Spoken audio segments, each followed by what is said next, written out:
आज हमने जो है वो बेटा सेकंड लेक्चर है इसका यूनिट नंबर 5 का।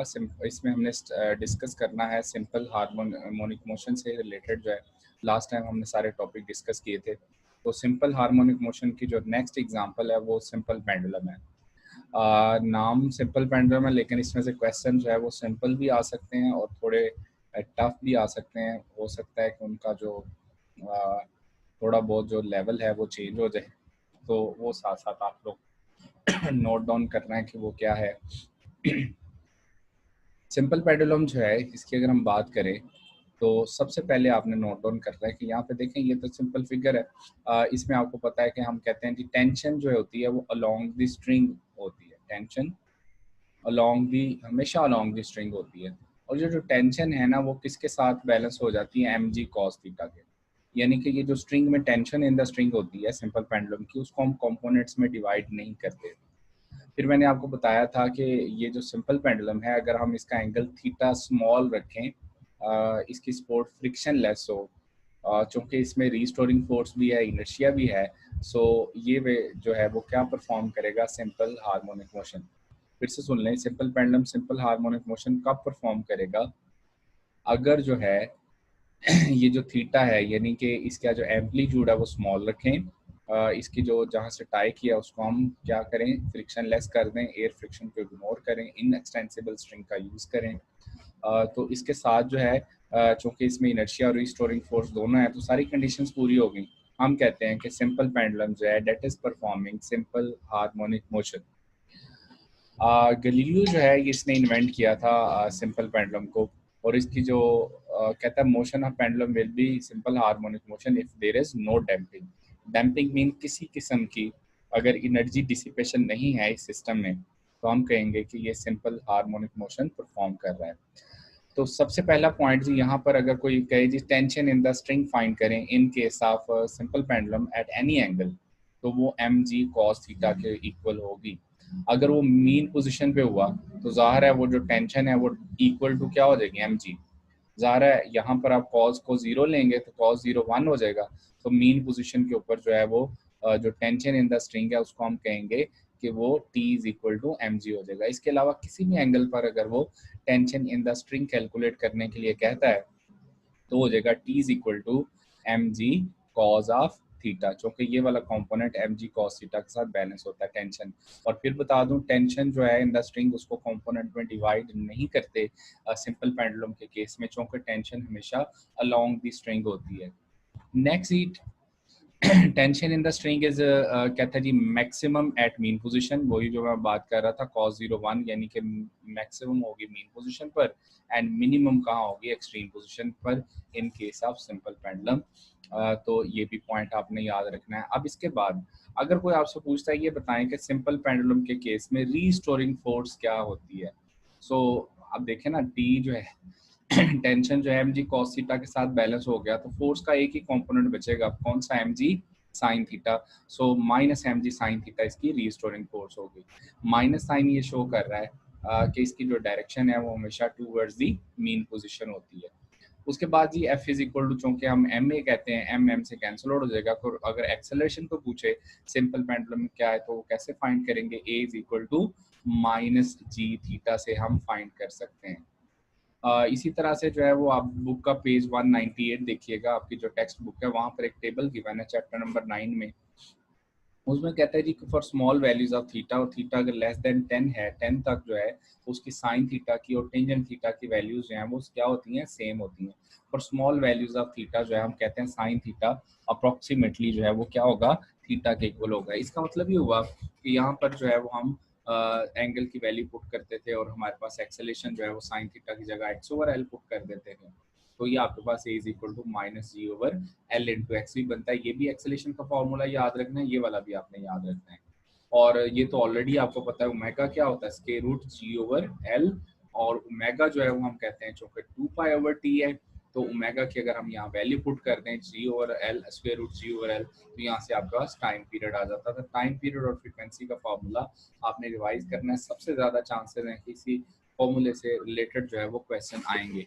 अच्छा अब जरा गौर करें कि यहाँ पर जो है हमारे पास जो डिफरेंट क्वेश्चंस हैं वो किस तरह के आ सकते हैं वो भी हम देखते हैं। उससे पहले ना कुछ फॉर्मूले ज़रा रिवाइज कर ले for horizontal math spring system. देखें जो सिंपल पेंडुलम जो है वो मैस ऑफ द बॉब पे डिपेंड नहीं करता। सिंपल पेंडुलम का जो टाइम पीरियड है वो मैस ऑफ बॉब जो है सिंपल पेंडुलम की उस पर डिपेंड नहीं करता, लेकिन time period of mass spring system mass पे डिपेंड करता है। वो t is equal to 2 pi under root m/k होता है। सो इन दोनों में ये वाला फर्क भी याद रखना है। ये ना हो कि आप एक ही टाइम पीरियड का फॉर्मूला जो उसको याद किया है और उसमें रटा शटा लगाया हुआ है और आपको पता है कि ये मैस ऑफ द बॉब पे डिपेंड नहीं करता, मैस पे डिपेंड नहीं करता, लेकिन अगर वो सिंपल पेंडुलम की बजाय वहाँ पे मैस स्प्रिंग सिस्टम कह देता है, time period of horizontal mass spring system, vertical mass spring system, फिर जो आप t is equal to 2 pi under root m/k वाला फार्मूला यूज करेंगे। इसमें फ्रीक्वेंसी भी याद रखनी है। स्पीड जो है v is equal to x omega square root x 1 - x² और x नॉट स्क्वायर होता था, तो वही फार्मूला ये वही है, जस्ट यहाँ ओमेगा की वैल्यू पुट की और ओमेगा की वैल्यू क्या होती है स्क्वायर रूट k/m। ये मैं पहले भी बता चुका हूँ इंस्टेंटेनियस वेलोसिटी जब हम पढ़ रहे थे यहाँ पर, तो देखे मैंने बताया था कि जो ओमेगा ओमेगा इसकी वैल्यू 2 पाई/t भी होती है, इसकी वैल्यू 2 पाई/f भी होती है, इसकी वैल्यू स्क्वायर रूट k/m भी होती है। सो यहाँ पर जो इसकी वैल्यू जो है अगर हम पुट कर देते हैं ओमेगा की जगह स्क्वायर रूट k/m, तो ये फार्मूला बनता है, यानी कि x नॉट ओमेगा होता है ना, तो v नॉट जो है वो maximum speed x not omega यानी √k/m। तो ये वाला फार्मूला बड़ा इंपॉर्टेंट है। अच्छा, इसको अगर हम इन टर्म्स ऑफ मैक्सिमम वेलोसिटी लिखें, इसी वाले फार्मूले को, इंस्टेंटेनियस वाले फार्मूले को, ये वाला जो फार्मूला है इसको हम इंस्टेंटेनियस वेलोसिटी के टर्म में लिखें, तो इसमें से x नॉट ओमेगा अगर हम बाहर निकाल लेते हैं तो अंदर क्या रह जाता है 1 - x²/x0²। तो x नॉट ओमेगा की जगह जो है वो v नॉट आपने लिख लिया है। तो वही मैंने क्वेश्चन आपको इस तरह का यहाँ करवाया था। यहाँ पे अगर आप गौर करें तो आपने यहाँ जब x की वैल्यू x0/2 पुट की, तो x0/2 पुट करने के बाद x नॉट वहाँ से कॉमन लेके बाहर निकाल दिया था आपने, तो बाहर आके वो बना था x नॉट ओमेगा। तो आपने x नॉट ओमेगा की जगह क्या पुट कर दिया था v नॉट। इसका मतलब है आपके पास instantaneous velocity in terms of maximum velocity आ गई थी। तो ये वाला जो क्वेश्चन है ये बिल्कुल वैसे ही है जैसे मैंने यहाँ पर अब ये वाला फार्मूला भी उन्होंने इंस्टेंटेनियस वेलोसिटी का लिखा है इन टर्म्स ऑफ मैक्सिमम वेलोसिटी, ये वाला फार्मूला भी याद रखना है। अच्छा, अब कुछ सिंपल से कॉन्सेप्चुअल पॉइंट्स हैं सिंपल पेंडुलम से रिलेटेड ही हैं, वो पेपर में आमतौर पर एमडी कैट के लेवल पे भी आते हैं। अक्सर एग्जामिनर जो है वो आप लोगों को यहाँ से ट्रैप करने की कोशिश करता है। क्वेश्चन की स्टेटमेंट बस याद रखनी है, उनके अकॉर्डिंग आपने आंसर दे देना है। नंबर 1 इन लिक्विड जो है the value of g decreases due to up thrust of the liquid, hence time period t increase जो है इसमें, एंड फ्रीक्वेंसी जो है यहाँ पर टाइम पीरियड इंक्रीज होगा तो एंड फ्रीक्वेंसी जो है वो क्या कर जाएगी, डिक्रीज कर जाएगी। ठीक है, इसका क्या मतलब है? देखिए अप थ्रस्ट का मतलब देखो ये जो सिंपल पेंडुलम है ये किसके ऊपर डिपेंड कर रहा है, इसका टाइम पीरियड, इसका टाइम पीरियड जो है लेंथ के ऊपर डिपेंड कर रहा है और वैल्यू ऑफ जी के ऊपर डिपेंड कर रहा है।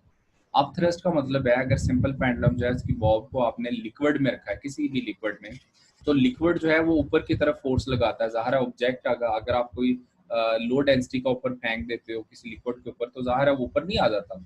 आप अगर स्विमिंग के लिए पानी में डाइव करते हो तो पानी की जो अपथ्रस्ट फोर्स है आपको ऊपर की तरफ लेके आती है, इसका मतलब है वो फोर्स ऑफ ग्रेविटी के अगेंस्ट काम कर रही होती है। तो जरा गौर करें, अगर सिंपल पेंडुलम जो है it is set into oscillation और इसको आप किसी लिक्विड में लेके जाते हैं तो लिक्विड की जो अपथ्रस्ट फोर्स है वो ग्रेविटी के अगेंस्ट होती है, इसका मतलब है वैल्यू ऑफ जी कम हो जाती है। तो वैल्यू ऑफ जी अगर डिक्रीज करेगी तो जाहिर है टाइम पीरियड क्या कर जाएगा, इंक्रीज। अगर टाइम पीरियड इंक्रीज करेगा तो फ्रीक्वेंसी क्या कर जाएगी, डिक्रीज करेगी। So if in case of simple pendulum अगर हम इसको सिंपल पेंडुलम किसी लिक्विड में रख देते हैं तो याद रखना है चूंकि वैल्यू ऑफ जी डिक्रीज करती है, सो यहाँ से कंक्लूड कर लेंगे कि टाइम पीरियड इंक्रीज होगा जबकि फ्रीक्वेंसी डिक्रीज हो जाएगी। ठीक हो गया जी। नेक्स्ट हम बात करेंगे अब simple pendulum in a horizontal accelerating frame of reference. Horizontal यहाँ पर या वर्टिकल दोनों सूरतों में हो सकता है, हॉरिजॉन्टल या vertical accelerating frame of reference. Horizontal इस तरह से हो सकता है, आपको कहा जाए एक मूविंग बस है उसकी छत के साथ सिंपल पेंडुलम बांध दिया है, जैसे वो यहाँ कह रहा है पेंडुलम इन अ लिफ्ट, तो अगर हम लिफ्ट की सीलिंग के साथ लिफ्ट के साथ जो है हम पेंडुलम बांध देते हैं और हम कहते हैं it is set into oscillations, तो आपने उस पेंडुलम को जो है वो बांध दिया सीलिंग ऑफ लिफ्ट के साथ। सो उस केस में जो है वो हम कहेंगे कि जो सिंपल पेंडुलम है वो वर्टिकल मोशन में है। और अगर हम बात कर रहे हैं किसी हॉरिजेंटल सिस्टम की, तो उसमें मैंने कहा जैसे मूविंग जो है वो बस में हो सकता है, तो उसमें अगर मूविंग बस की छत के साथ इस तरह से हमने एक पेंडुलम जो है उसको बांध दिया है, तो अब देखें इस तरह से वो and it is set into oscillations. तो अब वो वर्टिकल मोशन भी हो सकती है, वो हॉरिजॉन्टल मोशन भी हो सकती है। फॉर्मूले दोनों के लिए सेम ही अप्लाई होने हैं, गौर से सुनना है। अगर हॉरिजॉन्टल सिस्टम, अगर आपने जो पेंडुलम है किसी बस की छत से बांधा हुआ है, किसी एग्जामिनर कह देता है ट्रक की छत से बांधा हुआ है, and that is accelerating, so उसमें जो है वो फॉर्मूला अप्लाई होगा T is equal to 2 pi under root l over g plus a, अगर एक्सेलेरेशन बढ़ रहा हो। और इन केस ऑफ लिफ्ट जो है, अगर आपसे कहा जाए कि लिफ्ट है सेंडिंग अप, अप का मतलब है ऊपर की तरफ जा रही है, सेंडिंग अपवर्ड, ऊपर की तरफ जा रही हो, तो आपको याद होगा चैप्टर नंबर 5 में आपने रियल और अपेरेंट वेट वाले केस डिस्कस किए थे। उसमें अपवर्ड के लिए हम जो है वो m g plus m a करते थे, इसका मतलब है जी प्लस ए यहाँ बनेगा।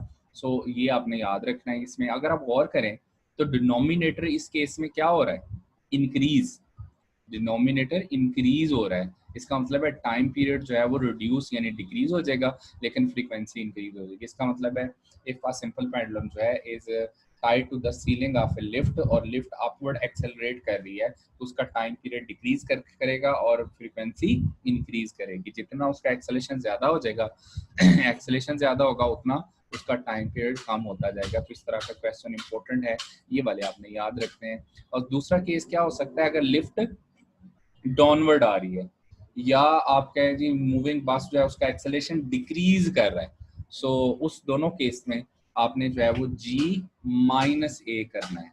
तो g माइनस ए का मतलब अगर हम कह रहे हैं t is equal to 2 pi square root l over g minus a कर रहे हैं हम, इस केस में देखें डिनोमिनेटर में जो है वैल्यू ऑफ g कम हो रही है, इसका मतलब ये है कि टाइम पीरियड क्या कर जाएगा, इंक्रीज करेगा। अगर टाइम पीरियड इंक्रीज कर रहा है तो फ्रीक्वेंसी फिर इस केस में क्या करेगी, डिक्रीज कर जाएगी। ठीक हो गया जी।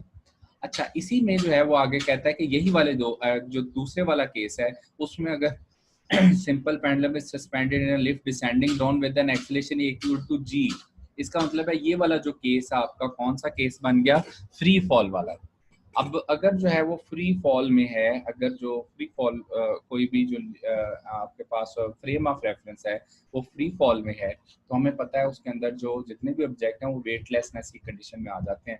इस केस में जी माइनस ए की जगह जी माइनस जी हो जाएगा। अब जी माइनस जी क्या होगा, zero, something divided by zero क्या होता है, इन्फिनिटी। इस केस में हम कहेंगे कि टाइम पीरियड जो है उसमें क्या हो जाएगा, इनफाइनाइट। अगर टाइम पीरियड इनफाइनाइट हो गया है तो इस केस में फ्रीक्वेंसी जो है वो क्या हो जाएगी, जीरो। अच्छा, एक बात याद रखनी है, फ्रीक्वेंसी जीरो होने का यहाँ क्या मतलब है, मैंने लिखा है इट विल नॉट वाइब्रेट, वो वाइब्रेट ही नहीं करेगा, उसकी जो मोशन है वो सीज हो जाएगी, स्टॉप हो जाएगी। अच्छा, अब एग्जामिनर कभी भी आपको किसी भी क्वेश्चन में सिंपल पेंडुलम जो है उसके बारे में स्लो या फास्ट कहता है, स्लो या फास्ट को आपने रिलेट किससे करना है, फ्रीक्वेंसी के साथ। मतलब अगर वो फास्ट मूव कर रहा है तो उसकी फ्रीक्वेंसी ज्यादा है, अगर वो स्लो मूव कर रहा है तो उसकी फ्रीक्वेंसी कम है। सो तो आपने उसको फ्रीक्वेंसी के साथ रिलेट करना है। अगर इसका मतलब है टाइम पीरियड अगर इनफाइनाइट हो जाए तो फ्रीक्वेंसी जीरो होने का मतलब है इट विल नॉट वाइब्रेट। यहाँ मैंने लिखा है अनदर एग्जांपल क्या हो सकती है इसी वाले केस की, पेंडुलम इन अ स्पेसक्राफ्ट। अब जितने भी सैटेलाइट्स होते हैं, जितने भी स्पेस क्राफ्ट हैं, वो सारे के सारे हमेशा कौन सी कंडीशन में होते हैं, वो फ्री फॉल में होते हैं। हमेशा उनका एक्सेलेरेशन जो है वो towards the centre of earth होता है और इक्वल टू क्या होता है, जी होता है। इसका मतलब है अगर आपसे कहा जाए कोई सिंपल पेंडुलम जो है आपने कहाँ प्लेस किया हुआ है, किसी सैटेलाइट में प्लेस कर दिया उसको, तो उसमें जियो स्टेशनरी सैटेलाइट में प्लेस कर दिया है, तो आपने कहना है कि वहां पर उसका टाइम पीरियड क्या होगा, इनफाइनाइट, और फ्रीक्वेंसी क्या हो जाएगी, जीरो हो जाएगी। ठीक हो गया। अच्छा, इसी तरह से एक और केस है टनल थ्रू अर्थ। अक्सर जो है वो ये सिंपल हार्मोनिक मोशन से रिलेटेड इंफॉर्मेशन बेस्ड क्वेश्चन आता है। अगर हम किसी तरह से अर्थ को जो है ना उसमें एक टनल बना दें, थ्रू आउट द अर्थ जो है एक टनल बना दे, तो वहां जो भी ऑब्जेक्ट आप प्लेस करेंगे तो वैल्यू ऑफ जी की वजह से जो है, ये r is the radius of earth और जी जो है वो वैल्यू ऑफ जो है वो ग्रेविटी, इसका फॉर्मूला जो है उन्होंने ड्राइव किया। हमें फॉर्मूला ड्राइव करने की जरूरत नहीं है, जस्ट इसको जो है वो एज लर्न याद रखना आपने। तो उसमें जो है वो क्या होता है कि अक्सर क्वेश्चन जो है अब तक इसके फॉर्मूले से कोई रिलेटेड क्वेश्चन नहीं आया पास पेपर्स में भी। जस्ट ये याद रखना है कि अगर हम टनल यहाँ बना देते हैं तो कोई भी ऑब्जेक्ट यहाँ पर उस टनल में अगर प्लेस करेंगे तो चूंकि दोनों तरफ ग्रेविटी की वैल्यू अर्थ के जो है वो सेम है, तो वो क्या करेगा, जो बॉडी है वो यहाँ पर वाइब्रेट करना शुरू कर देगा और उसकी जो मोशन है वो कौन सी होगी, सिंपल हार्मोनिक मोशन होगी। वो पीरियोडिकली अपनी मोशन को क्या करेगा, आप बार बार जो है वो रिपीट करेगा, इस वजह से उसकी जो मोशन है वो सिंपल हार्मोनिक मोशन हो जाएगी। सो कहते हैं if a tunnel made cross the earth, a body dropped into it, then the body will execute कौन सी मोशन, सिंपल हार्मोनिक मोशन। उसका time period 2 pi under root r over g होगा। यहाँ are चूंकि radius of अर्थ है, जी value of जी है, जब values put करेंगे तो उसका आंसर आता है 5076 सेकंड्स। इतने टाइम में जो है वो वाइब्रेशन उसकी कंप्लीट होगी। उसका जो टाइम पीरियड होगा वो ये होगा कि पूरा वो चक्कर जो है 5076 सेकंड्स के अंदर अंदर जो है वो ये चक्कर लगा लेगा। आप इसको एकदम मिनट्स में भी कन्वर्ट करके देख लेना, हो सकता है इन्फॉर्मेशन बेस्ड क्वेश्चन जो है वो कभी पूछ ले। नेक्स्ट आपने याद रखना है सेकंड्स पेंडुलम जो होता है have the following characteristics. Seconds pendulum अक्सर जो है वो पेपर में पूछा जाता है, सेकंड पेंडुलम क्या होता है। हमने ना एक पेंडुलम जो है उसके जो टाइम पीरियड है उसको फिक्स कर लिया है। कितना फिक्स किया है, हमने कहा कि ऐसा पेंडुलम जिसका टाइम पीरियड एग्जैक्टली 2 सेकंड हो उसको ना क्या कह देते हैं, सेकंड्स पेंडुलम कह देते हैं। और उसका जो है वो टाइम पीरियड 2 सेकंड होगा और फ्रीक्वेंसी जो है उसकी कितनी होती है 0.5 हर्ट्ज, और लेंथ जो है हम कहते हैं 0.99 सेंटीमीटर, या इसको कहता है जी कि वो 1 मीटर होगी। ठीक है जी, ये उसकी लेंथ होगी। अच्छा, इसमें से अपना एक दो और क्वेश्चंस देख लेते हैं जो टिपिकल क्वेश्चन लेंथ से रिलेटेड पूछे जाते हैं। मैंने 2 क्वेश्चन चूज किए हैं, जरा गौर करना है इनके ऊपर। A simple pendulum is shifted from earth to moon, then its a time period will. क्योंकि टाइम पीरियड जो है वो वैल्यू ऑफ जी पे डिपेंड करता है, तो अब मून की जो ग्रेविटी है वो अर्थ की ग्रेविटी का कितना होती है, 1/6 times of that of value of g होती है, 1/6 टाइम्स दैट ऑफ जी। इसका मतलब है कि यहाँ अगर हम जी की वैल्यू g/6 पुट करेंगे तो टाइम पीरियड जब देखेंगे 6 डिनोमिनेटर में ऊपर जाके मल्टीप्लाई हो जाएगा तो √6 बनेगा। अगर √6 को मैं बाहर निकाल लूँ तो ये टाइम पीरियड जो है वो कितना बनेगा, ये ओरिजिनल का यानी 2.√L/G ओरिजिनल था ना, तो ओरिजिनल का कितने टाइम बनेगा, √6 टाइम्स बन जाएगा। तो इसका मतलब अगर हम एक सिंपल पेंडुलम जिसका टाइम पीरियड अर्थ के ऊपर पहले t था उसको हमने मून के ऊपर शिफ्ट कर लिया है, तो क्या होगा कि उसका टाइम पीरियड जो है डेट विल इंक्रीज के √6 टाइम्स उसका टाइम पीरियड जो है वो इंक्रीज कर जाएगा। ठीक हो गया। अच्छा, नेक्स्ट जो है अगर हम बात करें इसी तरह का सेम स्टेटमेंट लेकिन क्वेश्चन चेंज हो गया। उसने कहा जी आज सिंपल पेंडुलम जो है is shifted from earth to moon, how length of pendulum be change so that its time period जो है विल रिमेन्स सेम, उसका टाइम पीरियड चेंज ना हो। कहता है उसकी लेंथ को हम एडजस्ट कर लें ताकि उसका टाइम पीरियड चेंज ना हो। तो इस तरह के क्वेश्चन में गौर करें कि new time period will be 2π√L/G/6, ऐसे करते हैं ना आप, क्योंकि वहां पर जाके वैल्यू ऑफ जी जो है वो g/6 हो जानी है। आप क्या करें, आप चाहते थे कि टाइम पीरियड चेंज ना हो, इस क्वेश्चन के अकॉर्डिंग वो कहता है कि लेंथ को इस तरह से एडजस्ट करें कि टाइम पीरियड चेंज ना हो। तो कैसे करेंगे, आप लेंथ को भी 1/6 कर दें। देखिए ना, अगर वैल्यू ऑफ जी जो है वो 1/6 टाइम्स हुई है, लेंथ को भी 1/6 टाइम्स कर दें। 1/6 से क्या हो जाएगा, कैंसिल आउट। इसका मतलब है टाइम पीरियड जो है डेट विल नॉट चेंज। तो बड़ी सिंपल बात है, अगर लेंथ अगर वैल्यू ऑफ जी बढ़ रही है, डबल हो गई सपोज करें, तो लेंथ को भी डबल कर दें, तो 2 से कैंसिल आउट हो जाएगा। हम कहेंगे time period will remain same. So इस कंडीशन में चूंकि मून पे जब जाते हैं तो ग्रेविटी 1/6 टाइम्स कम हो जाती है, तो आपको लेंथ को भी 1/6 टाइम्स करना पड़ेगा ताकि वो दोनों फैक्टर्स आपस में क्या हो जाए, कैंसिल आउट, और टाइम पीरियड जो है वो चेंज ना हो। तो अक्सर इस क्वेश्चन में स्टूडेंट बहुत ज़्यादा कंफ्यूज होते हैं, हालांकि कन्फ्यूजन बनती बिल्कुल भी नहीं है। बड़ी सिंपल बात है कि लेंथ और जी डिवाइड हो रहे हैं आपस में, तो जितनी अमाउंट से ग्रेविटी चेंज होगी उतनी अमाउंट से ही आप लेंथ को चेंज कर दें। अगर ग्रेविटी कम हो रही है लेंथ को भी कम करना पड़ेगा, क्योंकि एल और जी समझ लें यहाँ डायरेक्ट प्रोपोर्शनल है। अगर आप लेंथ डबल करते हो तो ग्रेविटी भी डबल कर दें तो वो दोनों एक दूसरे से कैंसिल आउट हो जाएंगे, तो the value of time period that will remain same. तो अक्सर ऐसा क्वेश्चन आता है जिसमें वो कहता है कि जो है ना टाइम पीरियड जो है वो चेंज नहीं होना चाहिए, आप बताएं कि वो कंडीशंस क्या होगी। एक क्वेश्चन आई थिंक यहाँ टाइम पीरियड से रिलेटेड जो है वो सिंपल पेंडुलम से रिलेटेड इंपॉर्टेंट भी है, वो मिस हो गया, वो मैं आपको सेकंड फेज में जो है अभी बताता हूँ। अभी हम नेक्स्ट टॉपिक की तरफ चलते हैं। अच्छा जी, अब आपने करना ये है कि जो एनर्जी कंजर्वेशन वगैरह है ना, इसके फॉर्मूले अच्छे से प्रैक्टिस करनी है, बार बार प्रैक्टिस करनी है। संडे भी आ रहा आपका, चूंकि मैंने कहा था आपको जो ये ऑसिलेशंस वाला टॉपिक है स्पेशली इसमें ज़्यादा मेहनत करना पड़ेगी, सो इसकी प्रैक्टिस बड़ी ज़रूरी है। लेक्चर जो है इसको मैं कोशिश करूँगा पीडीएफ में कन्वर्ट करके भी आपको भेज दूँ। आपने इसकी फॉर्मूलाज की प्रैक्टिस बार बार करनी है, सारा एक दफ़ा अच्छे से रिवाइज करना है, ताकि आपका जो अपकमिंग टेस्ट है ना इसका वो आपका 100% होना चाहिए, उसमें कोई गलती ना हो। मैंने कोशिश की है कि इसमें जो सारे क्वेश्चन इस टॉपिक के हैं, जैसे मैंने सिंपल पेंडुलम रिलेटेड हर एक में से देखें एक एक जो कॉन्सेप्ट है वो सारा आपको करवा दिया।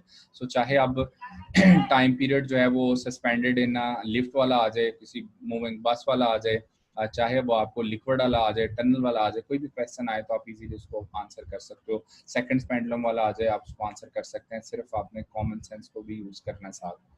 अच्छा जी, नेक्स्ट जो है हमारे पास energy conservation in simple harmonic motion. जैसे कल लेक्चर के स्टार्ट में मैंने कहा था, चूंकि सिंपल हार्मोनिक मोशन में हम सबसे पहली नेसेसरी कंडीशन लेते हैं कि उसकी पीरियोडिक मोशन होनी चाहिए। पीरियोडिक का मतलब है कि उसमें सिस्टम फ्रिक्शन लेस होना चाहिए, तो फ्रिक्शन लेस है तो एनर्जी जो है वो कंजर्व रहेगी। तो total energy of the body जो है इन सिंपल हार्मोनिक मोशन जो है दैट विल रिमेन कांस्टेंट, तो कांस्टेंट रहती है, कंजर्व रहती है। The kinetic energy is converted into potential energy and potential energy is converted into kinetic energy, but total amount of energy that will remain constant at each point. So law of conservation of energy यहाँ पर applicable है। अब फॉर्मूले आपने सबसे पहले revise करने हैं, उनको अच्छे से याद करना है। काइनेटिक एनर्जी इंस्टेंटेनियस का फार्मूला, काइनेटिक एनर्जी इंस्टेंटेनियस का फार्मूला होता है 1/2 k x naught square into 1 minus x square over x naught square. हाँ, ए लेवल्स की बुक में ना ये फॉर्मूला ऐसे नहीं लिखा हुआ, वो इस फॉर्म में लिखा हुआ है। सिर्फ उसने वहाँ क्या किया, वहाँ वो के की वैल्यू को ना वहाँ यूज नहीं कर रहा, तो वहाँ पर जो है उसने लिखा ओमेगा की वैल्यू हमें पता क्या होती है, स्क्वायर रूट के ओवर एम। अगर मैं यहाँ से दोनों तरफ स्क्वायर ले लूँ तो के की वैल्यू बनेगी M omega square.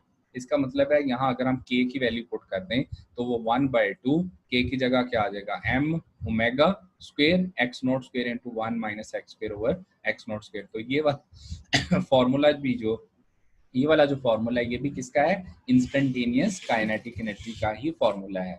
So A levels की बुक में इसको इस तरह से लिखा हुआ है, ठीक है। ये भी फॉर्मेशन आपने याद रखनी है, omega is equal to square root क्या होता है के ओवर एम। अच्छा जी, एट द मीन पोजीशन जो है वो kinetic energy will be maximum if that is क्या होता है जी, काइनेटिक एनर्जी जो है मैक्सिमम इज इक्वल टू क्या होता है 1/2 के एक्स नॉट स्क्वायर। कैसे, मीन पोजीशन के ऊपर अगर हम यहाँ एक्स की वैल्यू में 0 पुट कर दूं, इस वाले फॉर्मूले में मैं एक्स की वैल्यू अगर 0 पुट कर देता हूँ तो ये फॉर्मूला रह जाएगा kinetic energy maximum is equal to 1/2 k x naught square.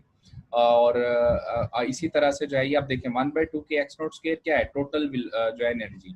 तो इसका मतलब है मीन पोजीशन पे जो काइनेटिक एनर्जी है उसकी value equal to total energy होती है, जो कि मीन पोजीशन पे पोटेंशियल एनर्जी तो 0 होगी। तो आप देखें at the extreme position kinetic energy क्या हो जाएगी, 0। इसी तरह से काइनेटिक इंस्टेंटेनियस पोटेंशियल एनर्जी का फॉर्मूला होता है 1/2 के एक्स स्क्वायर। तो एक्सट्रीम पोजीशन के ऊपर जो है इसकी वैल्यू मैक्सिमम होती है, x is equal to x naught put करेंगे, जबकि मीन के ऊपर जो है वो क्या होती है, 0। इसका मतलब है काइनेटिक एनर्जी और पोटेंशियल एनर्जी एक दूसरे में इंटरचेंज हो रहे हैं। मीन पोजीशन पे काइनेटिक एनर्जी मैक्सिमम है लेकिन पोटेंशियल एनर्जी 0 है। एक्सट्रीम पोजीशन के ऊपर जाके क्या होगा, पोटेंशियल एनर्जी मैक्सिमम हो जाएगा जबकि काइनेटिक एनर्जी 0 है। लेकिन किसी भी पॉइंट पर जो टोटल है इसका सम जो है वो दोनों का वो किसके इक्वल होगा, वो टोटल एनर्जी के इक्वल होगा।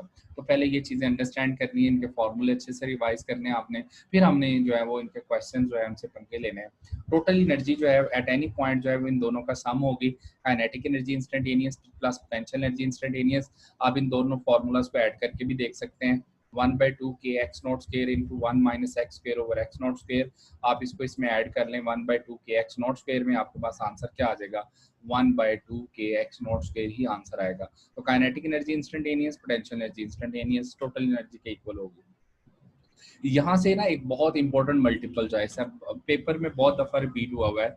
अगर एम्पलीट्यूड डबल करते हैं हम, तो total energy of simple of a body executing simple harmonic motion कितनी हो जाएगी। क्योंकि टोटल एनर्जी जो है वो directly proportional to x naught square है, यानी एम्पलीट्यूड का होल स्क्वायर है। तो अगर हम एम्पलीट्यूड डबल कर देते हैं तो टोटल एनर्जी कितने टाइम्स हो जाएगी, 4 टाइम्स हो जाती है। ठीक हो गया। तो ये बेटा फॉर्मूले अच्छे से रिवाइज करने हैं, उसके बाद आते हैं इसके कर्व की तरफ। इसका जो ग्राफ है बिटवीन एनर्जी एंड डिस्प्लेसमेंट जो है, ये एनर्जी और डिस्प्लेसमेंट का ग्राफ है। इसमें 3 आपको कर्व नजर आ रहे होंगे। सबसे पहले ना कर्व इसका जो है वो ऊपर वाली लाइन वाला जो कर्व है उसकी हम बात करते हैं। इसमें आपको ना 3 कर्व जो है वो नजर आ रहे हैं। ठीक है जी। अच्छा, इसमें जो है वो सबसे पहला जो कर्व आपको नजर आ रहा है वो है आपकी यहाँ पर लाइन जो है, ये ऊपर वाली लाइन जिसको हम एनर्जी डिस्प्लेसमेंट कह रहे हैं, ये वाली लाइन जो है। ठीक है जी। ये जो लाइन है, ये लाइन रिप्रेजेंट कर रही है किसको, टोटल एनर्जी को। ये वाली जो लाइन है ये बेसिकली जो है वो रिप्रेजेंट किसको कर रही है, टोटल एनर्जी को रिप्रेजेंट कर रही है। इसका मतलब ये हुआ कि टोटल एनर्जी जो है ये पैरेलल टू जो है ना, ये हॉरिजॉन्टल एक्सिस है, इस एक्सिस के क्या होती है, पैरेलल होती है। इसका क्या मतलब है, किसी भी पॉइंट के ऊपर, किसी भी पॉइंट के ऊपर जो है और टोटल एनर्जी की वैल्यू चेंज नहीं होनी। मीन पोजीशन पे भी वही है, एक्सट्रीम पोजीशन पे भी वही है, थ्रू आउट द मोशन जो है जो आपके पास टोटल एनर्जी है उसकी वैल्यू किसी पॉइंट पर जो है वो चेंज नहीं होती, इसलिए ये स्ट्रेट लाइन है। तो ये वाला जो है वो टोटल एनर्जी का कर्व है, इसके ऊपर लिखा भी हो, ये टोटल एनर्जी को रिप्रेजेंट कर रहा है। यहाँ पर ये जो ब्लू वाली लाइन है ये काइनेटिक एनर्जी को रिप्रेजेंट कर रही है, यानी पैराबोला। ये पैराबोला जो है वो काइनेटिक एनर्जी को रिप्रेजेंट कर रहा है, क्योंकि काइनेटिक एनर्जी मीन पोजीशन पे मैक्सिमम है, एक्सट्रीम की तरफ जाएं तो मिनिमम हो जाती है। ये जो डॉटेड लाइन है ये पोटेंशियल एनर्जी को रिप्रेजेंट कर रहा है। इस तरह के ग्राफ बोलते हैं हाइपरबोला। तो ये हाइपरबोला इसको बोलते हैं, ये वाला, ये पोटेंशियल एनर्जी हाइपरबोला है, जबकि ये वाला जो है ये पैराबोला है। ठीक हो गया। अच्छा, काइनेटिक एनर्जी पैराबोला है, पोटेंशियल एनर्जी हाइपरबोला है। पोटेंशियल एनर्जी मीन पे 0 है, जबकि एक्सट्रीम पे क्या है, मैक्सिमम। अच्छा, ये वो पॉइंट है जहां दोनों लाइंस एक दूसरे को क्रॉस कर रही हैं। ये वाला जो पॉइंट है जहां दोनों लाइंस एक दूसरे को क्रॉस कर रही हैं, इस पॉइंट के ऊपर यहाँ पर जो है वो काइनेटिक एनर्जी और पोटेंशियल एनर्जी आपस में क्या होती हैं, इक्वल होती हैं। इस पॉइंट के ऊपर काइनेटिक एनर्जी और पोटेंशियल एनर्जी आपस में क्या होंगी, इक्वल होंगी। अच्छा, अब आते हैं इसके क्वेश्चंस की तरफ। अगर कोई आपसे पूछता है, ये बताएं, body is executing simple harmonic motion. अब मैं आपसे क्वेश्चन पूछ रहा हूँ, आपने इसमें आंसर भी करना है अभी चैट में। A body is executing simple harmonic motion, how many times in one complete oscillation kinetic energy is equal to potential energy. एक वन कंप्लीट ऑसिलेशन में काइनेटिक एनर्जी और पोटेंशियल एनर्जी कितनी दफा आपस में इक्वल होते हैं। ऊपर वाले ग्राफ में हुआ ये कि आपने इस कर्व में 2 पॉइंट आपको नजर आए, एक ये वाला पॉइंट, एक ये वाला पॉइंट, आपने आंसर कह दिया 2 टाइम्स। लेकिन वन कंप्लीट ऑसिलेशन की बात करें तो इन वन कंप्लीट ऑसिलेशन जो है वो काइनेटिक एनर्जी और पोटेंशियल एनर्जी आपस में कितनी दफा इक्वल होते हैं, 4 टाइम्स। जरा गौर करना है। मैं वन कंप्लीट ऑसिलेशन के लिए बॉडी को ऑसिलेट करवाता हूँ। मैंने स्टार्ट किया एक्सट्रीम पोजीशन से, तो लेट से मैं एक्सट्रीम से स्टार्ट करता हूँ। तो यहाँ से बॉडी ने मूव करना स्टार्ट किया, इस पॉइंट से एक दफा क्रॉस कर गए, दूसरी तरफ गए, इस पॉइंट से भी एक दफा क्रॉस कर गए। अब क्या वन कंप्लीट ऑसिलेशन कंप्लीट हो गई? कंप्लीट नहीं हुई, अभी वापस भी आना है। तो अब वापस आना शुरू हुए, इस पॉइंट पे दोबारा गुजरे, फिर इस पॉइंट से दोबारा गुजरे। इसका मतलब है इन वन कंप्लीट ऑसिलेशन आप इन दोनों पॉइंट से कितनी दफा गुजरेंगे, 2 दफा। तो 2 टाइम्स आप इस पॉइंट से गुजरेंगे, 2 टाइम्स इस पॉइंट से क्रॉस करेंगे। इसका मतलब है इन one complete oscillation kinetic energy और पोटेंशियल एनर्जी आपस में कितनी दफा इक्वल होते हैं, 4 टाइम्स। तो आंसर यहाँ पर है 4 टाइम्स। क्लियर है जी। अच्छा, आगे देखो, graph between energy and time period जब आप बनाते थे तो तब 4 पॉइंट्स नहीं आते थे। अगर आप देखें तो 1 2 3 4। तो यहाँ पे देखें कि जब आप एनर्जी और टाइम के इन बिटवीन कर्व बनाते हो तो वहां पर जो है वो मीन पोजीशन के ऊपर, यानी कि आप देखें तो आप उसमें काइनेटिक एनर्जी मैक्सिमम है, पोटेंशियल एनर्जी 0 है। फिर क्या हुआ कि इस पॉइंट पे ऊपर kinetic energy potential energy equal हो गए, अगे यहाँ आके पोटेंशियल एनर्जी मैक्सिमम हो गई, काइनेटिक एनर्जी 0 हो गई। सो इन वन कंप्लीट ऑसिलेशन 1 2 3 4 यहाँ पॉइंट बनाए हैं इसीलिए कि काइनेटिक एनर्जी और पोटेंशियल एनर्जी 4 टाइम्स आपस में इक्वल होती है। एक और क्वेश्चन का आंसर दें जी जरा सोच के। क्वेश्चन है जी, आप body is executing simple harmonic motion for what displacement from the mean position जो है इट्स अब 3 क्वेश्चन है जी मैंने पूछे। its kinetic energy becomes equal to potential energy. Its kinetic energy is half of its maximum value. और तीसरा है potential energy is half of its maximum value. Question है, a body is executing simple harmonic motion for what displacement from the mean position for, कहता है जी, from mean position its kinetic energy becomes equal to potential energy. दूसरा question है, its kinetic energy is half of its maximum value, या its potential energy is half of its maximum value. और answers हैं इसमें x naught over 2, x naught over square root 2, x naught over 4, x naught over 3. गौर से सुने, बात ये है कि ये जो क्वेश्चन है ना, ये जो तीन मैंने लिखे हैं, इन तीनों की स्टेटमेंट का मतलब एक ही बनता है. गौर से सुन लो, मैंने बोला ये जो तीनों क्वेश्चन है, इन तीनों का आंसर भी सेम है, इनका मतलब भी सेम है. ठीक हो गया? अब देखो कैसे. अच्छा, अब इसमें जो है वो इस तरह से कि अभी बेटा दोबारा अगर ये टाइम आउट हो गया तो मैं दोबारा लॉग इन कर दूंगा साथ ही, ताकि कंटिन्यूसली लेक्चर की रहे. इसमें देखें, इसलिए कि ये तीनों स्टेटमेंट जो है वो बिल्कुल एग्जैक्टली सेम है. और से सुनना कैसे, वो पॉइंट जहां पर kinetic energy becomes equal to potential energy, यानी कि वो पॉइंट जहां पर काइनेटिक एनर्जी और पोटेंशियल एनर्जी आपस में इक्वल हो जाती हैं, इसका मतलब है उस पॉइंट के ऊपर टोटल एनर्जी का हाफ काइनेटिक एनर्जी होगी, उस पॉइंट के ऊपर टोटल एनर्जी का हाफ क्या होगी, पोटेंशियल एनर्जी. सो ये वो पॉइंट होगा जहां पर टोटल एनर्जी का हाफ काइनेटिक एनर्जी है, टोटल एनर्जी का हाफ पोटेंशियल एनर्जी है. ठीक हो गया? अच्छा, अब इसका मतलब है कि kinetic energy half of its maximum से मैक्सिमम वैल्यू काइनेटिक एनर्जी की क्या हो सकती है, टोटल वैल्यू के इक्वल. पोटेंशियल एनर्जी की मैक्सिमम से मैक्सिमम वैल्यू क्या हो सकती है, टोटल एनर्जी के इक्वल. इसका मतलब ये हुआ कि जिस पॉइंट पर काइनेटिक एनर्जी और पोटेंशियल एनर्जी आपस में इक्वल होती हैं, उस पॉइंट के ऊपर जो है क्या होता है कि काइनेटिक एनर्जी अपनी मैक्सिमम वैल्यू का हाफ होगी, पोटेंशियल एनर्जी भी अपनी मैक्सिमम यानी टोटल वैल्यू का हाफ होगी. तो तीनों का सोल्यूशन भी सेम बनता है और आंसर भी सेम बनता है. कौन सा आंसर है, बीटा. तो आपने सिंपल क्या करना है, काइनेटिक एनर्जी इंस्टेंटेनियस को पोटेंशियल एनर्जी इंस्टेंटेनियस के इक्वल कर लेना है. तो अब काइनेटिक एनर्जी इंस्टेंटेनियस होती है 1/2 k x naught square into 1 minus x square over x naught square is equal to 1/2 k x square. 1/2 k से कैंसिल आउट, ये x नॉट स्क्वायर को अंदर मल्टीप्लाई करें तो x नॉट स्क्वायर से cancel out हो गया, x naught square minus x square is equal to क्या आ जाएगा, x स्क्वायर. और यहाँ से x naught square is equal to 2x square. यहाँ से x की वैल्यू कैलकुलेट कर लें, आपके पास आंसर आ जाएगा x naught over square root 2. तो ये वो डिस्प्लेसमेंट है मीन पोजीशन से जहाँ पर काइनेटिक एनर्जी और पोटेंशियल एनर्जी इक्वल भी होती हैं, और काइनेटिक एनर्जी और पोटेंशियल एनर्जी अपनी मैक्सिमम यानी टोटल वैल्यू का हाफ होगी. यानी इस पॉइंट के ऊपर जहाँ काइनेटिक एनर्जी और पोटेंशियल एनर्जी इक्वल है ना, तो हाफ काइनेटिक एनर्जी होगी और हाफ क्या हो गई, पोटेंशियल एनर्जी होगी. ठीक है जी. अच्छा, अभी हाँ जी, हम बात कर रहे थे इनमें जो मैंने कहा जी, क्वेश्चन जो है ये बिल्कुल तीनों जो यहाँ स्टेटमेंट्स लिखी हुई हैं, इनका मतलब जो है वो सेम ही है और आंसर भी सेम ही आता है. और इसको अंडरस्टैंड करना बहुत सिंपल है. देखें, जो काइनेटिक एनर्जी और पोटेंशियल एनर्जी चूँकि आपस में इंटर कन्वर्ट हो रही हैं, चेंज हो रही हैं, तो जिस पॉइंट पर वो दोनों आपस में इक्वल हैं, इसका मतलब है टोटल का हाफ काइनेटिक एनर्जी है, टोटल का हाफ पोटेंशियल एनर्जी है. सो अगर आपसे वो पूछ रहा है कि इस पॉइंट के ऊपर ये बताएं कि टोटल का हाफ जो है वो kinetic energy is half of its maximum value या potential energy is half of its maximum value, इसका मतलब भी वही बनेगा जो कि हम यहाँ पर ऊपर वाले क्वेश्चन का कह रहे थे. तो तीनों क्वेश्चन की स्टेटमेंट जो है वो सेम है. तीनों में से कोई भी क्वेश्चन आए आपने सेम आंसर करना है इसका, और सॉल्यूशन भी इनका सेम ही होगा. अब आते हैं नेक्स्ट जी. नेक्स्ट है जी हमारे पास इसी तरह का एक और इम्पोर्टेंट क्वेश्चन, गौर करें जरा. क्वेश्चन है, a body is executing simple harmonic motion. ये बताएं the ratio of kinetic energy to potential energy at a displacement x is equal to x naught over 2. ये क्वेश्चन मैंने इसलिए बनाया, इसमें दो आपके question at a time solve भी हो गए, एक और कॉन्सेप्ट भी क्लियर हो गया. x naught over square root 2 पर, इस पोजीशन पर काइनेटिक एनर्जी और पोटेंशियल एनर्जी आपस में इक्वल होते हैं. तो जो लोग इसका आंसर x नॉट ओवर 2 सोच रहे थे वो जरा गौर करें, वही मैंने यहाँ पुट कर दिया.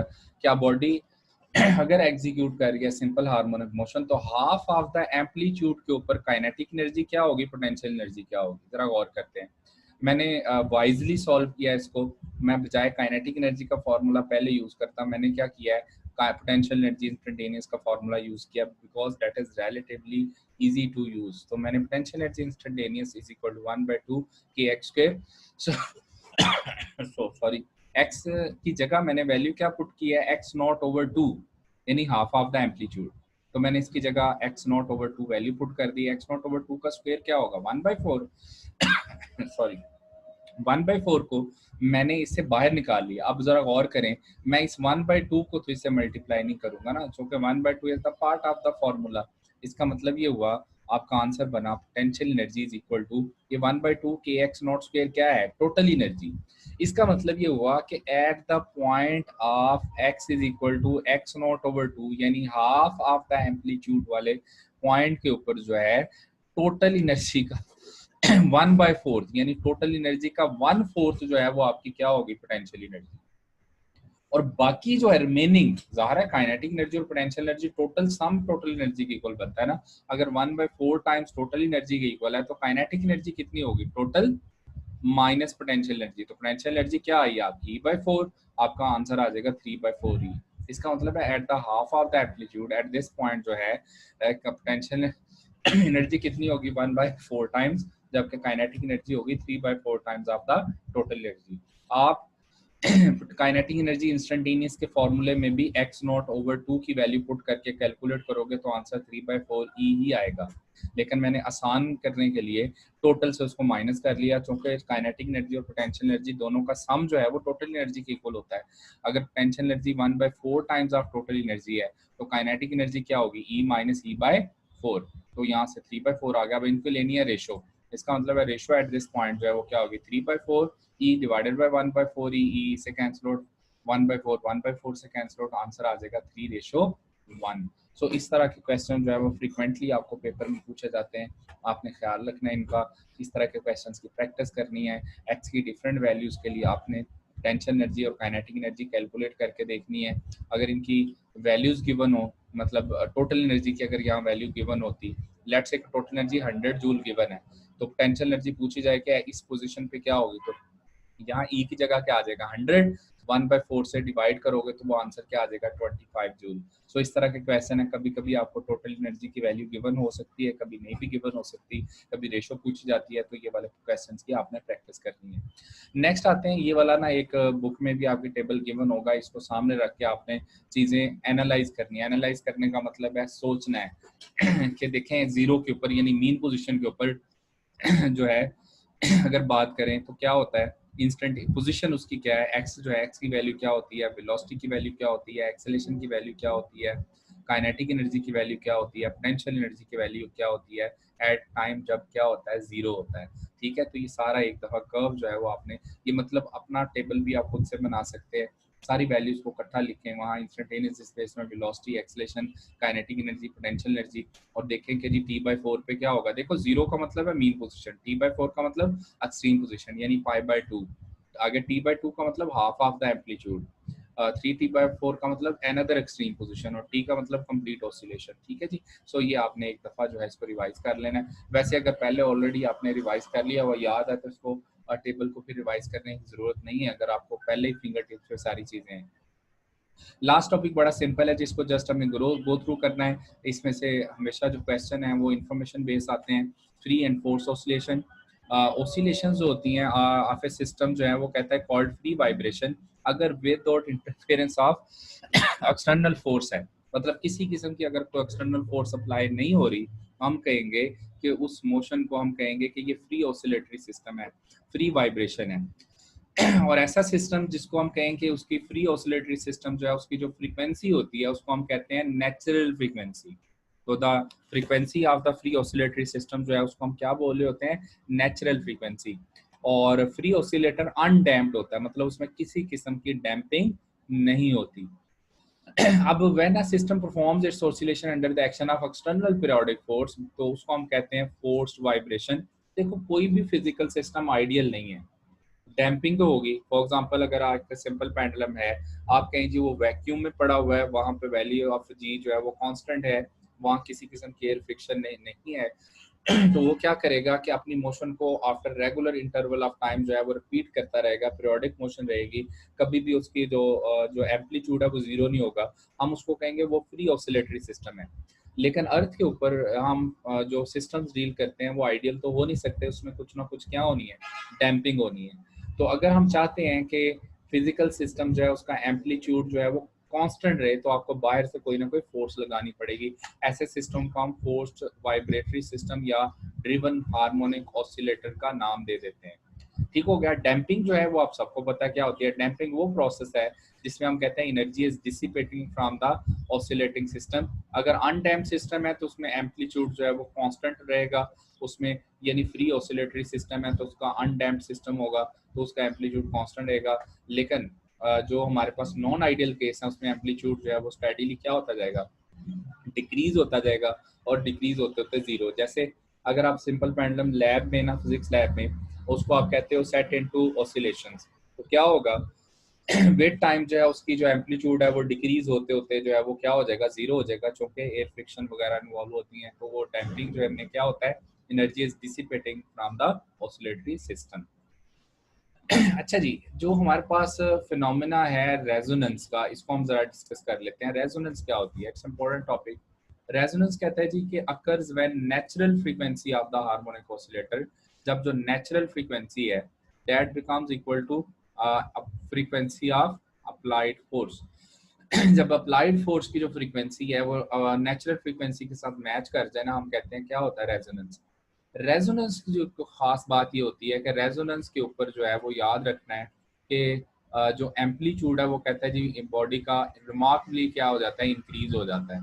दूसरी इसकी जो है वो खास बात ये है, सबसे इम्पोर्टेंट बात, कि रेजोनेंस के ऊपर जो है वो एनर्जी अब्जॉर्प्शन जो है वो क्या होती है, मैक्सिमम होती है। रेजोनेंस जब भी अकर करेगी एनर्जी अब्जॉर्प्शन जो है वो मैक्सिमम होगी। जैसे मैंने इंट्रोडक्टरी लेक्चर में कहा था, अगर टीचर की और स्टूडेंट की फ्रीक्वेंसी मैच कर जाए ना तो नॉलेज अब्जॉर्प्शन जो है वो क्या होती है, मैक्सिमम। फ्रीक्वेंसी मैच करना बड़ा ज़रूरी है। सो रेजोनेंस जो है इसमें बहुत सारी ऐसी एग्जांपल्स हैं। जैसे इसकी बेस्ट एग्जांपल अगर दें तो वो है ट्यूनिंग का रेडियो सेट। अब रेडियो सेट में क्या होता है जी कि अगर लेट से कि आपके पास जो है वो एक रेडियो सेट, आप उसको ट्यून कर रहे हैं, तो उसमें आप करते क्या हो कि रेडियो सेट की जो ट्यूनिंग है उसमें आप कहते हैं जी कि लेट से जी उसमें जो आपके पास जो है एक कोई भी जो है वो रेडियो है, आपने उसमें ना करना ये है कि लेट से उसको ट्यून करना है। सो लेट से कि एक रेडियो है और आप जो है वो चाह रहे हैं कि इसको ना ट्यून करना, और सपोज कर लें कि इसके ऊपर ये एक एंटीना लगा हुआ है। ठीक है जी। अच्छा, अब देखो जो रेडियो जो है जब उसकी आप नॉब घुमाते हो, जब उसका आपने स्टेशन जो है वो चेंज करना है, तो लेट से आपने इस नॉब को रोटेट किया तो वहां से आप स्टेशन चेंज कर रहे होते हो। असल में इसका जो फॉर्मूला है अगर आपको याद हो तो इसका जो फॉर्मूला है वो बेसिकली क्या होता था, वो आपके पास फ्रीक्वेंसी का फार्मूला आपने पढ़ा हुआ है चैप्टर नंबर 16 में, और वो 1/2 पाई आगे जो है वो क्या हम कहते थे, स्क्वायर रूट जो है उसमें होता था, स्क्वायर रूट के साथ इसका 1/√L/C इसके साथ जो है वो आता था। ठीक है जी। सो इसमें जो है वो हमारे पास जो है फार्मूला जो है इसका ये बनता होता था। ये वाला फार्मूला आपने ना चैप्टर नंबर 16 में पढ़ा हुआ है, अगर आपको याद हो, जब वो आप पढ़ रहे होते तो इसके ऊपर अंडर रूट भी आता है। ठीक है जी, 1/2 पाई अंडर रूट 1/LC।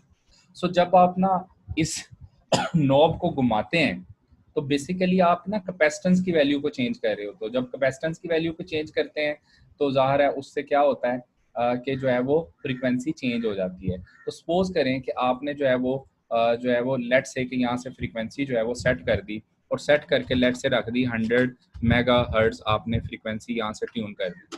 ठीक है जी, सपोज करें आपने 100 मेगा हर्ट्ज फ्रीक्वेंसी यहाँ पे ट्यून कर दी है।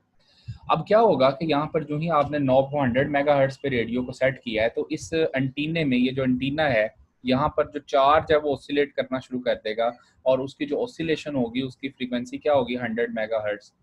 अब क्या एयर जो है, एयर में जो यहाँ पर जो फ्रीक्वेंसी है, एयर में यहाँ पर जो फ्रीक्वेंसीज हैं, एयर में तो थाउजेंड फ्रीक्वेंसीज हैं और बहुत सारी वेव्स हैं। क्या यहाँ पर जो है वो सिर्फ एक ही 100 मेगाहर्ट्ज वाली वेव है, ऐसा नहीं है। यहाँ पर थाउजेंड्स ऑफ जो है वो वेव्स हैं। यहाँ पर जो है वो लेट से आपकी 100 वाली मेगाहर्ट्ज वाली भी हो सकती हैं, यहाँ पर 101 मेगाहर्ट्ज वाली भी हो सकती हैं, यहाँ पर 102 मेगाहर्ट्ज वाली भी हो सकती हैं। ठीक है। तो यहाँ पर जो है डिफरेंट काइंड की जो है वो जो यहाँ पर जो है वो क्या है, वेव्स हैं। लेकिन इसने जो है वो सिर्फ और सिर्फ जो है वो किसको ऑब्जॉर्व करना है, इसने सिर्फ और सिर्फ जो है वो 100 मेगाहर्ट्ज वाली को ही ऑब्जॉर्व करना है। क्यों? क्योंकि इसकी जो अप्लाइड फ्रीक्वेंसी है इसकी नेचुरल फ्रीक्वेंसी के साथ क्या कर गई, मैच।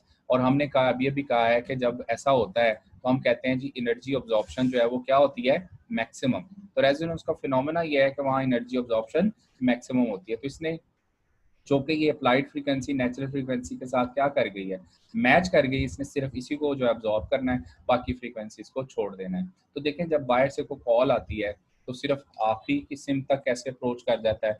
कोई भी अगर कॉलर आपको कॉल कर रहा होता है जो कि जो नियर बाय टावर है उसकी जो फ्रीक्वेंसी है वो आपकी जो सिम की फ्रीक्वेंसी से मैच करती है, तो आपका जो मोबाइल है उस फ्रीक्वेंसी को क्या कर लेता है, कैप्चर करके उसकी मैक्सिमम एनर्जी को ऑब्जॉर्व करना शुरू कर देता है, वो रेजोनेट उसके साथ कर जाता है। इसी तरह से इसकी बहुत सारी अदर एग्जांपल्स हैं। ये मैकेनिकल रेजोनेंस की एग्जांपल क्या है, इसकी एग्जांपल हो सकती है जी स्विंग। स्विंग जो है वो मैकेनिकल रेजोनेंस की एग्जांपल है। कहता है जी जो सोल्जर्स हैं उनको ये डिवाइस दिया जाता है कि मार्च पास ब्रिज के ऊपर नहीं करना।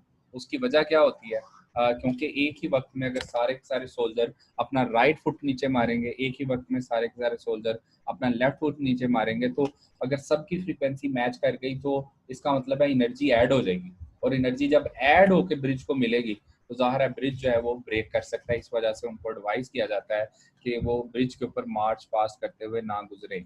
और दूसरा कहता है जी इसी तरह से आपके पास कहता है जब हम बहुत तेजी से चल रहे होते हैं तो हम क्यों थक जाते हैं, क्योंकि हमारी जो टांगे हैं उसमें कहते हैं जी रेजोनेंस की वजह से जो है वाइब्रेशंस की वजह से एनर्जी जो है वो ऊपर नीचे हो जाती है, जिसकी वजह से हम थक जाते हैं। और इसके अलावा बहुत सारे और इसकी एग्जांपल्स हैं। ये माइक्रोवेव ओवन जो है ये इलेक्ट्रोमैग्नेटिक रेजोनेंस की एग्जांपल है। माइक्रोवेव ओवन जो है अगर कोई पूछे तो आपने कहना है ये इलेक्ट्रोमैग्नेटिक रेजोनेंस की एग्जांपल है। और इसमें जो है वो आमतौर पे जो फ्रीक्वेंसी यूज करते हैं वो 12 सेंटीमीटर की फ्रीक्वेंसी और सॉरी 2450 मेगाहर्ट्ज की फ्रीक्वेंसी और 12 सेंटीमीटर की वेवलेंथ यूज करते हैं, टिपिकल वेवलेंथ जो होती है। इसमें भी देखो कोई भी चीज आप रखते हो ना तो उसके जो एटम्स हैं वो अपनी मीन पोजीशन पे क्या कर रहे होते हैं, वाइब्रेट कर रहे होते हैं। तो जो आपके माइक्रोवेव ओवन का जो जनरेटर है वो इलेक्ट्रोमैग्नेटिक वेव जो जनरेट कर रहा है, अगर उसकी फ्रीक्वेंसी और जो आपने अंदर कोई चीज गर्म करने के लिए रखी है जैसे ब्रेड रखी है आपने, तो ब्रेड के जो एटम्स हैं वो अपनी मीन पोजीशन पे वाइब्रेट कर रहे हैं। अगर उनके वाइब्रेशन की फ्रीक्वेंसी जो नेचुरल फ्रीक्वेंसी जो इलेक्ट्रोमैग्नेटिक वेव है उसके साथ क्या कर गई, मैच कर गई, तो अप्लाइड और नेचुरल फ्रीक्वेंसी मैच कर देंगे तो एनर्जी ऑब्जॉर्प्शन क्या होगी, मैक्सिमम। इस तरह से जो है वो खाना गर्म हो जाता है। शार्पनेस ऑफ रेजोनेंस, इसका बड़ा सिंपल सा कॉन्सेप्ट है, वो जरा देखिएगा। इसका मतलब ये है कि जो डैम्पिंग होती है ना वो एम्पलीट्यूड का इनवर्सली प्रोपोर्शनल होती है। मतलब जितनी डैम्पिंग ज्यादा होगी एम्पलीट्यूड कम होगा, अगर डैम्पिंग कम होगी तो एम्पलीट्यूड ज्यादा हो जाएगा। बड़ा सिंपल है। जैसे आपको ना ये एम्पलीट्यूड फ्रीक्वेंसी कर्व गिवन है, इसके अकॉर्डिंग अगर स्मॉल डैम्पिंग है तो जाहिर है उसका एम्पलीट्यूड ज्यादा है। अगर मीडियम डैम्पिंग यानी हैवी डैम्पिंग हो गई तो उसका एम्पलीट्यूड जो है वो और कम हो जाएगा। अगर बहुत हैवी डैम्पिंग हो गया और फ्लैट कर्व हो जाएगा। अगर क्रिटिकल डैम्पिंग हो गया बिल्कुल ही फ्लैट हो जाएगा। अच्छा, यहाँ आपकी बुक में क्रिटिकल एग्जाम डैम्पिंग की एग्जांपल दी हुई है, शॉक अब्जॉर्बर ऑफ कार। तो नोट कर लेना आपने कि क्रिटिकल डैम्पिंग क्या होती है कि in which even a single vibration does not complete. Critical damping of a vibrating body जो है उसको हम क्या बोलते हैं कि हम कहते हैं कि इवन अ सिंगल वाइब्रेशन जो है does not complete. Single vibration complete होने से पहले पहले वो सारी की सारी एनर्जी डिसिपेट हो जाती है। इसकी बेस्ट एग्जांपल आपकी बुक में क्या दी हुई है, शॉक अब्जॉर्बर ऑफ कार दी हुई है। अच्छा, अभी हम सिंपल पेंडुलम पढ़ रहे थे और उसमें जो है वो एक क्वेश्चन रह गया था, वो मैंने दोबारा ऐड किया है। बेसिकली वो इम्पोर्टेंट भी है, इस वजह से मैंने ऐड कर दिया। अक्सर पेपर में आपको नजर आएगा। क्वेश्चन है जी आपने आंसर देना है जी। The bob of simple pendulum is a hollow sphere filled with water. How will the time period of oscillation change if the water begins to drain off a hollow sphere. उसके कहने का मतलब ये है कि आपके पास जो है एक बॉब ऑफ सिंपल पेंडुलम है इस तरह से, और ये जो है वो वाटर से फिल है। आपने क्या किया है, it is set into oscillations, इसको ऑसिलेशन में सेट कर दिया है। ये ना सारी की सारी जो है वो किससे फिल है, ये वाटर से कह रहा है जी, वो सारी की सारी फिल्ड है, फिल्ड विद वाटर। अब क्या कहता है कि अगर यहाँ हम थोड़ा बॉटम पे होल कर दें तो वाटर वहां से ड्रेन आउट होना शुरू हो जाएगा। अगर ये वाइब्रेट कर रहा है तो बताएं उसका टाइम पीरियड कैसे चेंज होगा, इंक्रीज करेगा, डिक्रीज करेगा या रिमेन सेम? हाँ जी, आंसर करें भाई। सेम रहेगा। कंजा खालिद, गुड जी। नेक्स्ट और कोई क्वेश्चन? ये है कि बॉब ऑफ सिंपल पेंडुलम एक हॉलो स्फीयर है और डेट इज फिल्ड विद, वो कह सकता है मरकरी, वाटर, कोई भी चीज। जब वहां से जो है वो नीचे गिरेगा तो फिर जो है, हाँ जी माजी अनवर, बुजुर्गों क्या हाल है आपके, ठीक है? First increase then decrease.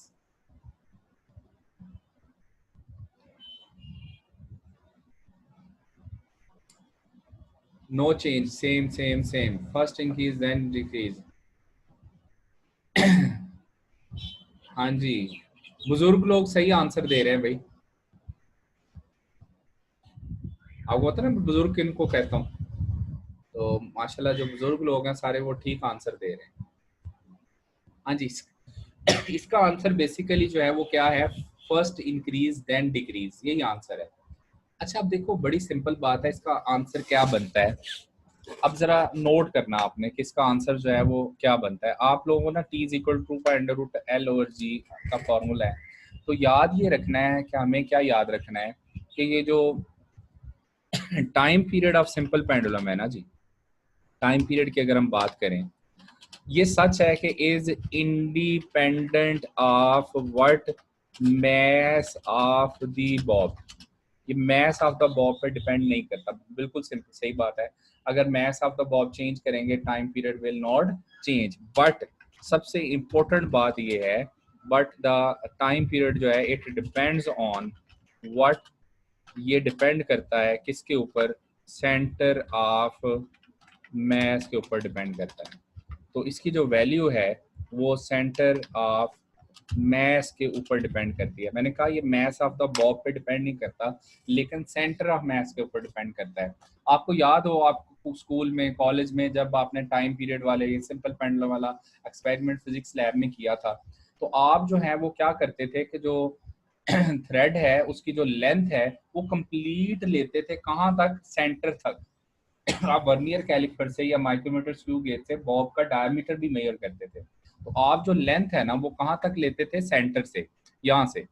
Length जो है वो बिल्कुल जो है वो आपने बिल्कुल कहाँ से लेते हैं आप, सेंटर से लेंथ यहाँ से लेकर यहाँ तक ले रहे होते हैं टोटल। यानी आप लेंथ यहाँ तक नहीं लेते कि सिर्फ थ्रेड की लेंथ ले रहे हो, आप टोटल लेंथ लेते हो कहाँ तक, इस बॉब के सेंटर तक ले रहे होते हो। इसका मतलब ये हुआ कि टाइम पीरियड जो है सिंपल पेंडुलम का वो सेंटर ऑफ मैस पे डिपेंड करता है। यही वजह है कि आप लेंथ सेंटर से लेते होंगे। आपने तो कभी जहमत ही नहीं की होगी टीचर से पूछने के लिए कि सर लेंथ हम थ्रेड की क्यों नहीं लेते, हम इसकी हुक की लेंथ भी मेजर कर रहे हैं, फिर हम इसका डायमीटर मेजर करके हाफ भी ले रहे हैं, तो सेंटर ऑफ ग्रेविटी तक यानी सेंटर ऑफ मैस तक क्यों मेजर कर रहे होते हैं, जो कि time period centre of mass पे डिपेंड करता है। अब जरा गौर करना है, जब ये वाटर ड्रेन होना शुरू हो जाएगा तो जाहिर है सेंटर ऑफ ग्रेविटी किस तरफ शिफ्ट होगा, नीचे की तरफ। जब वाटर ड्रेन यहाँ से होना शुरू हो जाएगा तो सेंटर ऑफ ग्रेविटी जो है वो नीचे नहीं शिफ्ट होना शुरू हो जाएगी। अगर सेंटर ऑफ ग्रेविटी नीचे शिफ्ट हो रही है तो लेंथ उसकी बढ़ती जाएगी, जो जो सेंटर ऑफ ग्रेविटी नीचे शिफ्ट होती जाएगी लेंथ जो है उसकी बढ़ती जानी है। तो कब तक बढ़ती रहनी है, जब तक ये वाटर कंप्लीटली वहां से ड्रेन आउट नहीं हो जाता। तो जूं जूं ज़ाहिर है वाटर नीचे जो है वो शिफ्ट होता जाएगा। लेट्स से वाटर लेवल ये रह गया तो सेंटर ऑफ ग्रेविटी इधर नीचे शिफ्ट हो जाएगा। अब क्या होगा कि थर्ड केस है, ऐसा है कि जब ये जो आपके पास बॉब है ये कंप्लीटली क्या हो जाएगी, एम्प्टी हो जाएगी। जब कंप्लीटली ये वाटर सारा लीक आउट कर गया और ये कंप्लीटली एम्प्टी हो गई तो दोबारा से क्या होगा कि ये जो आपका जो सेंटर ऑफ मैस है ये दोबारा से शिफ्ट होकर सेंटर पे वापस आ जाता है। तो पहले सेंटर ऑफ ग्रेविटी जो जो वाटर ड्रेन आउट होता जाएगा, सेंटर ऑफ ग्रेविटी नीचे जाता जाएगा। जब सेंटर ऑफ ग्रेविटी नीचे जाएगा लेंथ बढ़ती जाएगी और टाइम पीरियड बढ़ता जाएगा। जब ये कंप्लीटली एम्प्टी हो जाएगा तो दोबारा से सेंटर ऑफ मैस शिफ्ट होकर कहाँ आ जाएगा, सेंटर के ऊपर। तो हम कहेंगे कि टाइम पीरियड जो है वो first increase then decrease to the original value. तो टाइम पीरियड जो है वो याद रखना है independent of the mass of the bob होता है, लेकिन ये सेंटर ऑफ मैस पे डिपेंड करता है। तो इस तरह के टिपिकल क्वेश्चन जो है वो अच्छे से जो है वो याद रखा करें। अब जो है वो क्वेश्चन आंसर सेशन आपका, और कोई भी क्वेश्चन है तो आप पूछ सकते हो।